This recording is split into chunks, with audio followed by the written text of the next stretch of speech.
Венера Колыбаева более 15 лет занимается экспортом швейной продукции в Российскую Федерацию. Сейчас из-за недоработки с законом о маркировке у них появились проблемы. Теперь у нее есть опасения в том, что они могут потерять эту нишу, возможные потери бизнеса и потребителей в результате новой обязательной маркировки всех товаров, идеи, которую предложила и активно лоббирует Москва.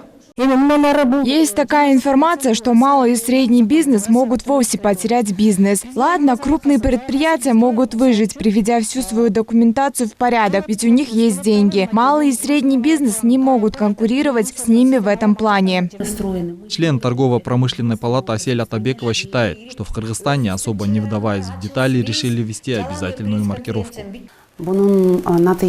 Последствия такого решения властей могут негативно сказаться на нашем рынке простых предпринимателях, потому что, как говорят некоторые, это хорошая практика. Говорят еще, что малые предприятия будут расширяться, те, кто не выдержит конкуренцию, закроются. Но наши реалии таковы, что 90% предприятий у нас это малые и средние. Конечно, маркировка появилась не сегодня, это было озвучено давно, но даже и российская система не готова к такому. Наша система тем более. Это все из-за незнания приходит.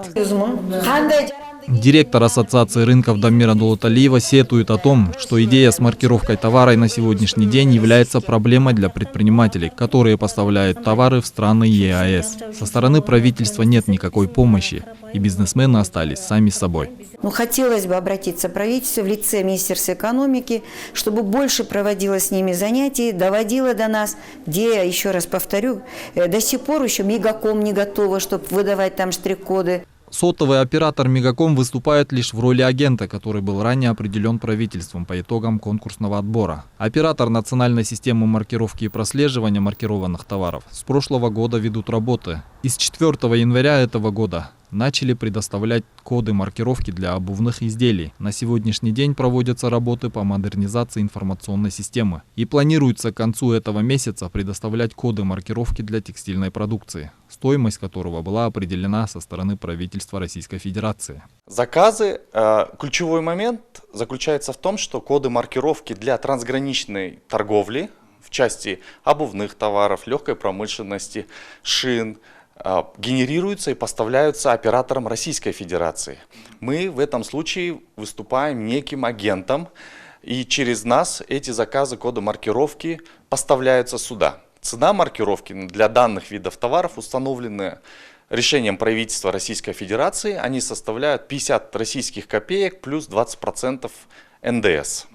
Мы выставляем счет по курсу Национального банка на момент оплаты. Ранее Кыргызстан запросил у России техническую помощь для внедрения системы маркировки товаров еще в апреле 2019 года. После визита президента Садыра Джапарова в Российскую Федерацию было подписано соглашение о том, что Россия окажет Кыргызстану безвозмездную техническую помощь на сумму 623 миллиона рублей для создания системы маркировки товаров средствами идентификации. В рамках данного соглашения предусматривается передача кыргызской стороне и полная адаптация информационной системы маркировки товаров средствами идентификации, а также ее интеграция в рамках взаимодействия с национальными операторами маркировки стран Евразийского экономического союза. Поможет ли маркировка в борьбе с контрафактом или контрабандой, пока не ясно, но однозначно принесет прибыль какой-то частной организации, а заодно приведет к росту цен абсолютно на все товары. То есть идея российских чиновников ляжет на плечи нашего кыргызстанского потребителя, отмечают эксперты. Азамат Кенжешев, Улугбек Сулайманов, Нью ТВ.